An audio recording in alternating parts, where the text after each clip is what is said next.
What if the very trait society calls a flaw is actually a sign of profound inner wisdom? We're taught that a well-adjusted person loves a crowd, that something is broken if you'd rather be alone. But what if the exact opposite is true?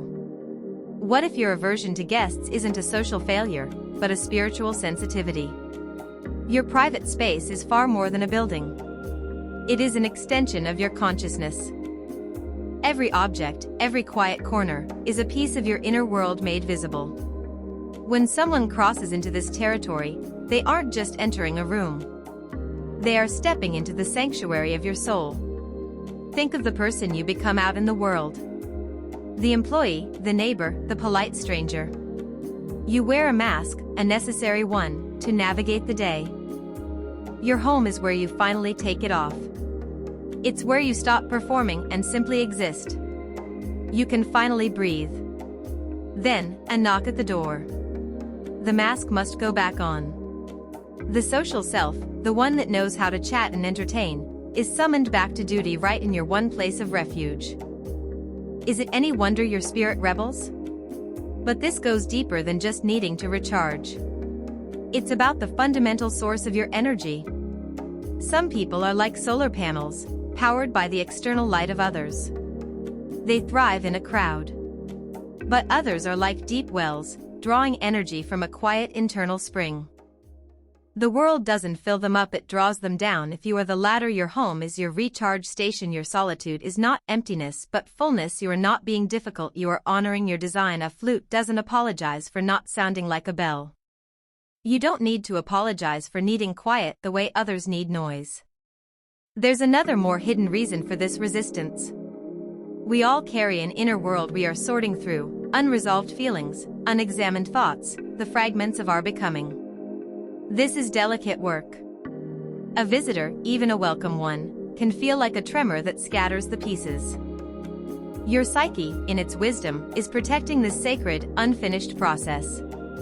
This isn't rudeness. This is self-preservation. Your house, in dreams and in truth, is a symbol of your entire being. The living room is your public self, the bedroom your private heart. To let someone in is to grant them access to your inner architecture. For someone dedicated to self-knowledge, this can feel like a profound exposure, even a violation of a holy space. The deepest work of becoming who you are cannot be done with an audience. It requires the sacred silence of your own company. Every time you force a smile for an unwanted guest, every time you choose chatter over the silence your soul is screaming for, you abandon your own truth. You trade your authenticity for social approval. And you've likely done it so long you feel guilty for simply wanting what you need. But who decided the ideal life is a perpetually open door? The archetype of the hermit or the sage exists in every culture for a reason. This is not a figure of failure but of depth in a world drowning in noise and constant connection. That part of you that retreats is answering an ancient call. It is following a path that leads not outward, but inward. It is listening to a voice that whispers, "Be still." The answers are within. I am not suggesting a life of total isolation. Connection is vital, but balance is divine.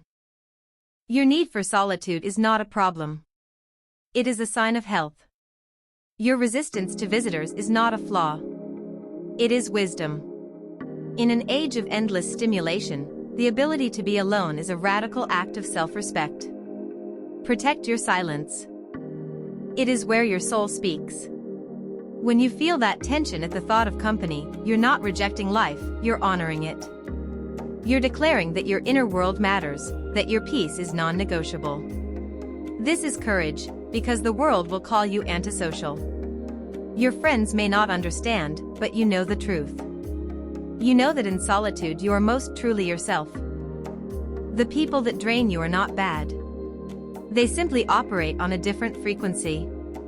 Their instrument is tuned for an orchestra. Yours is tuned for a solo.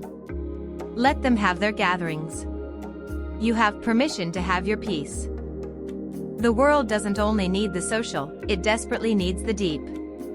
It needs those who are not afraid of the long quiet thoughts that only emerge in the absence of others. Your discomfort is a compass. It points you toward your true nature. It shows you that you are built not for the surface, but for the depths.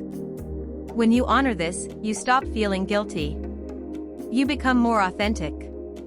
And when you do choose to be with others, you can show up fully because you are giving from a cup that is full, not one that is empty and depleted.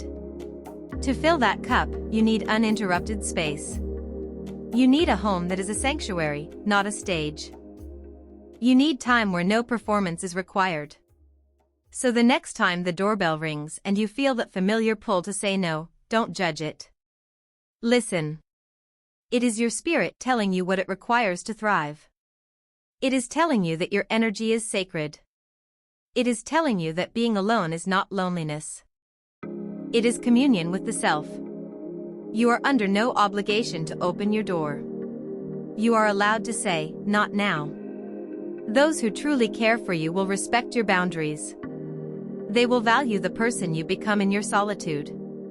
Your home is your temple. Your quiet is your practice. The part of you that doesn't want visitors is not your enemy. It is your most honest guide leading you home to yourself. So turn off the phone. Let the world wait. Sit in the quiet and listen to the sound of your own heart. This is where you find what is real. This is where you become whole, and this profound work can only be done when you are courageously and unapologetically alone.